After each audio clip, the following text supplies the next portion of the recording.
Right now at noon, flames tear through a vacant house in Webb City this morning. And it's cold outside. We've got some clouds as that cold air returns, maybe even some flurries here and there. Look at your forecast coming up. Plus, high school students throughout southeast Kansas get a chance to learn how crime scene investigations work. The 4 states' most watched news starts now. Flames tear through a vacant house in Webb City this morning. This is KOAM News at noon. I'm Samantha Walker. Firefighters respond to the 800 block of West Austin Street around 5:45 a.m. The home had been vacant for years with a keep out sign posted out front. No utilities were connected to the house, and crews found no one inside and no injuries are reported. Frigid temperatures at 14 degrees make the job harder as water from hoses freezes quickly in puddles. The cause of the fire is currently under investigation. Now let's check in with Chris Warner for a look at the forecast. Yeah, again, we've got those cloudy skies out there. It is cold, it is uncomfortable, and we have cold weather advisories going into tonight. Really about the same situation. Live look downtown Pittsburgh, bit on the cloudy side, same from the MoDOT camera, 20th and Rangeline. The snow that has not gone anywhere, which is quite a bit of it, is going to stick with us at least through the weekend. Here's our cold air, I keep calling it, it's the same thing really, but cold weather advisories. Oklahoma, Arkansas through noon Sunday, the others through 10 a.m. Sunday, as our wind chills could drop starting tonight, 10 to 15 below zero. Yesterday, pretty normal start, close to at least, and then 22, made it 10 degrees less than the average, only up to 36. And our temperatures right now, again, already quite cold. We're all into the 20s. Grove J, a little warmer. You're getting close to 30, both sitting at 29. And you factor in the wind, and we've got wind chills right now into the teens across most of the areas, some low 20s down south. Temperatures tonight, again, we'll have the clouds, could get some stray flurries here and there, eventually falling back into the low teens by 11. As I mentioned, wind chills starting tonight, 10 to 15 below zero. We do have some relief on the way, but we have a few more cold days to get through. We're going to break it all down for you in the full forecast in just a few more minutes. Samantha? Thanks, Chris. A helicopter crashes into the Merrimack River carrying a Missouri State Parks team. According to the Missouri Department of Natural Resources, the team was conducting an aerial ecological survey of the Merrimack State Park when the aircraft may have struck a power line. All those aboard the helicopter were rescued from the river and are under medical care. The chopper apparently sank into the icy river, and park rangers were on site assisting. Crews rescued dogs from a house fire in Independence, Kansas. The fire happened Wednesday around 5:30 in the 1000 block of West Beach Street. On scene, crews found a house with heavy smoke at the roof line with an active fire in the living room, kitchen, and dining room. Responders rescued 2 dogs from the backyard and 1 from inside the house using recently acquired canine oxygen masks. No injuries were reported. Well, Joplin voters decide April 7th whether to continue a half-cent sales tax for public safety.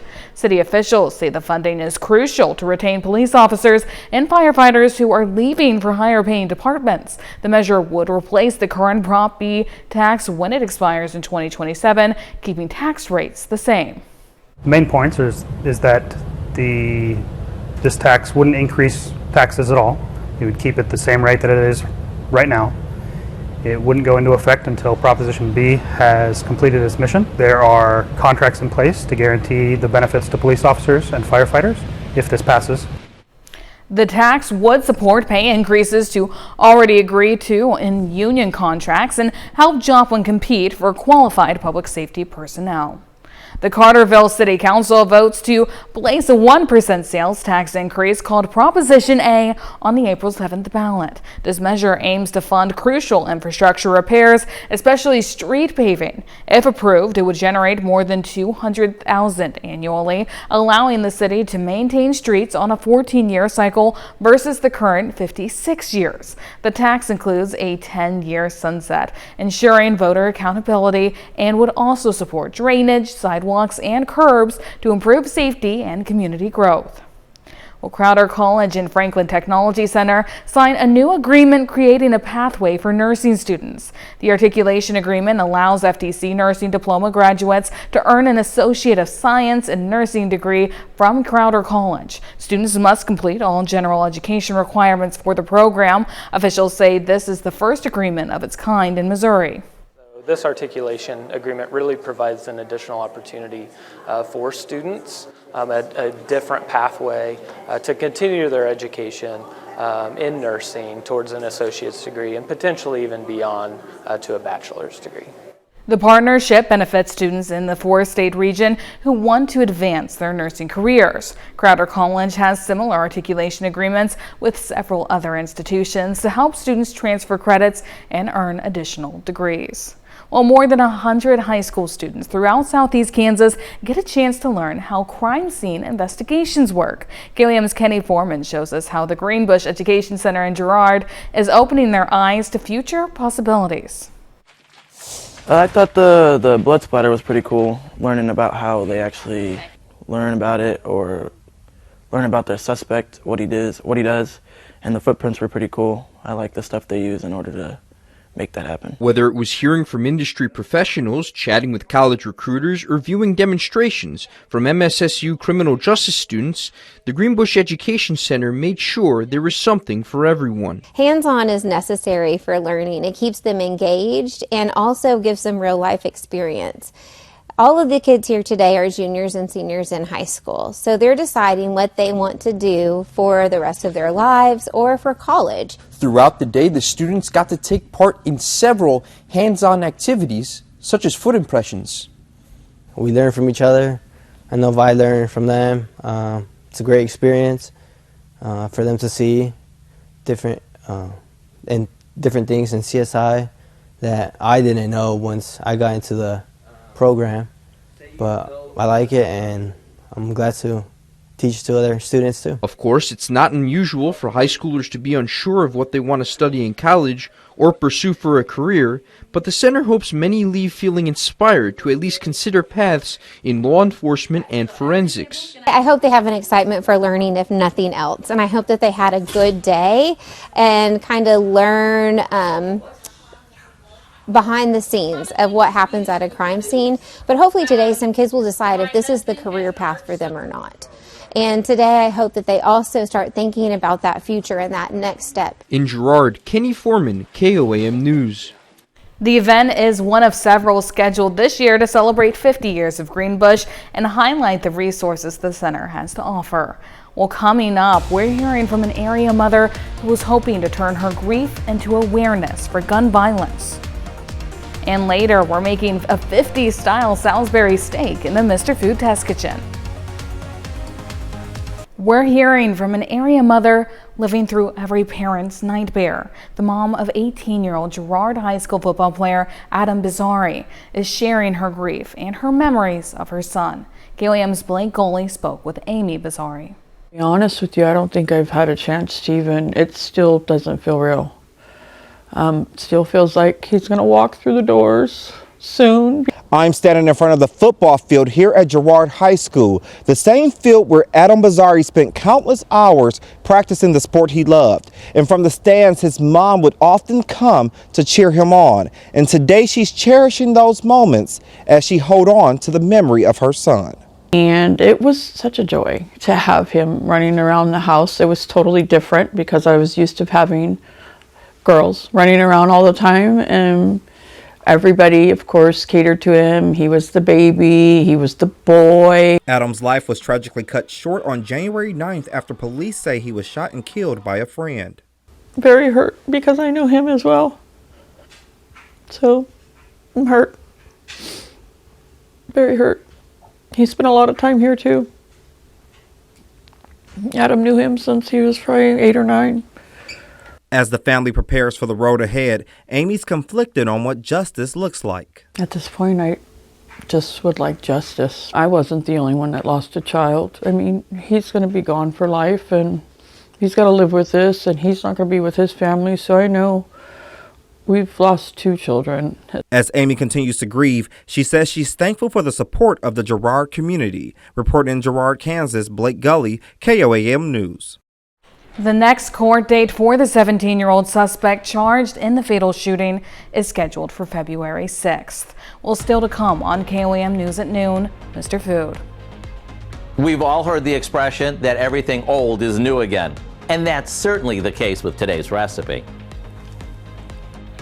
And we've got some flurries out there for some folks. It is cold and the dangerous cold returning this weekend. Details when we come back.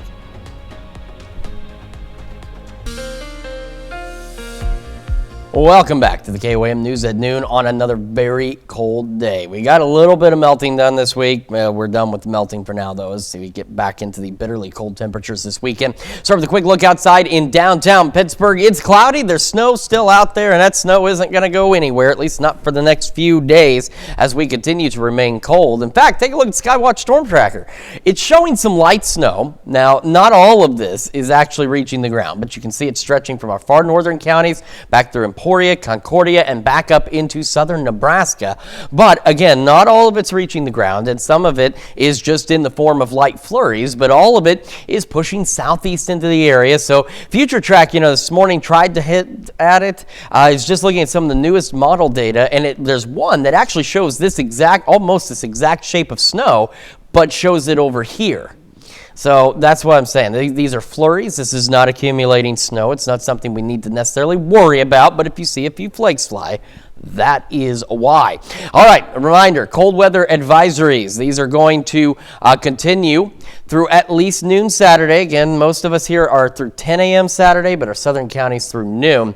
So let's take a look at the future tracks. Our clouds have actually already increased across the area. And you saw at the beginning of this where future tracks started right now at noon and moved up a couple hours. That's what I'm saying. It's just a wave. Future Track, having a hard time with it, but you can see the clouds. It's not showing any snow because, like I said, what you saw in the Skywatch Storm Tracker isn't necessarily reaching the ground, but we could get some flurries out there. Now, skies should clear late tonight, very early tomorrow morning. We're going to have the gusty north winds now. Those winds increase overnight, again, hence the cold weather advisories, and will be breezy throughout the first part of our Saturday. But as we go into Saturday afternoon, those winds, at least for a little bit, should become calm or light and variable at best before they start to pick back up again late evening Saturday, overnight, and into Sunday. But as they pick back up again, some flurries are possible Saturday night on Future Track. These winds are shifting out of the south. Now, initially, it doesn't do a lot. It does make us a bit better for our Sunday afternoon in terms of temperatures, but it's still going to be cold, and these winds are still going to be gusting, so it's still going to feel pretty darn cold, but it is setting the stage for a nice little warm-up. As for the rest of today, again, mid-20s on average for those highs, wind chills through the day, 5 to 10. We've seen some, we showed you earlier, that are into the teens, but still, it's still very cold. North winds gusting to 20 on occasion. Overnight tonight, back down to about 1, which means some of you a little colder, some of you a couple of degrees warmer, but either way you paint it, very cold. Those wind chills 10, 15 below zero as those north winds ramp up, gusting to 25. Like I said, the first part of our Saturday, the gusty winds will remain, but then they'll ease up heading into the afternoon, but as you can see, we're only making a high of about 19, so we're talking some upper teens. The improvement we see, by the way, on Sunday, like I said, it's not a lot. It's mid-30s. But that's still better than 19.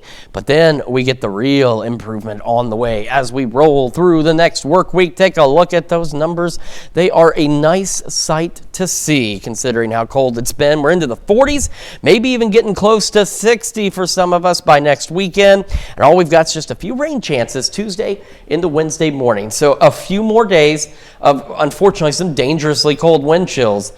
But then we'll start to warm up, we'll get the melting done, and life can kind of get back to normal a bit. Because I know some schools this week, especially rural areas, have been closed all week because of those back roads. And we also want to remind you very quickly just the refreezing of all that slush and stuff. You need to watch out for ice concerns through the weekend as well. Be careful out there. I know on my side streets around my house in Joplin, I woke up this morning and it melted quite a bit over yesterday, and then I woke up this morning, I'm like, this is like a skating rink. Yeah, it's got a little glaze of ice. I should be very careful. Mm-hmm. You got to be careful out there. Not necessarily not travel, just be cautious.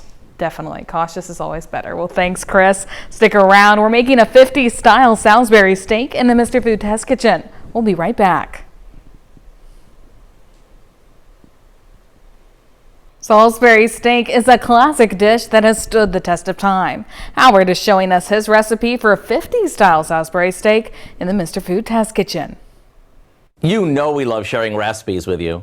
Not only the new ones, but classics that have stood the test of time. For example, a reader recently commented on our 50s style Salisbury steak. She said the recipe has become a staple in her house and that it tasted so much better than her mom's version. I sure hope her mom isn't watching. Once we show you how easy it is, it's going to be a staple in your house too.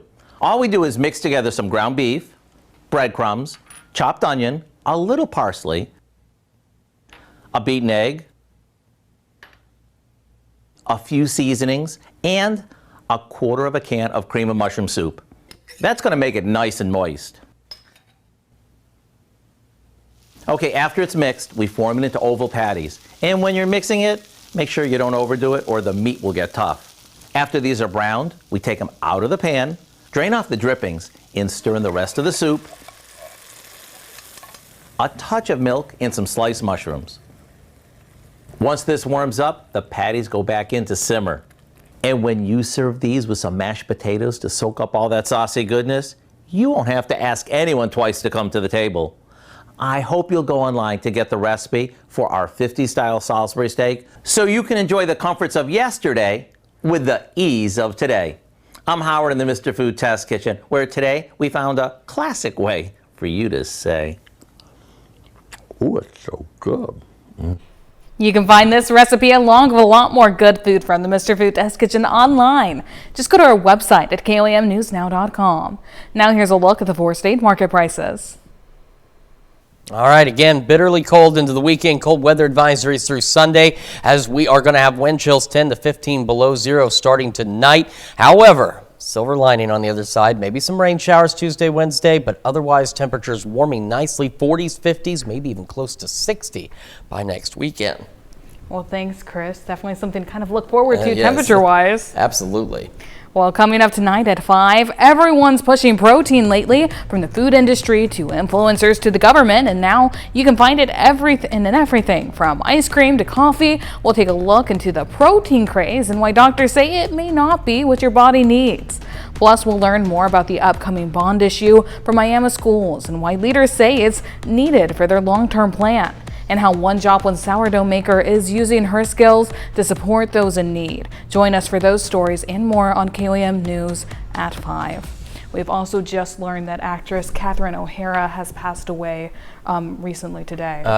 Just not long ago, the report's coming in. So, my childhood for sure. She was the mom in Home Alone. She was in Beetlejuice. Very, very tragic news. I'm sure we'll have more details on that as well tonight on KOAM News. But that's the news for now. Thank you for joining us for KOAM News at noon. Have a great afternoon.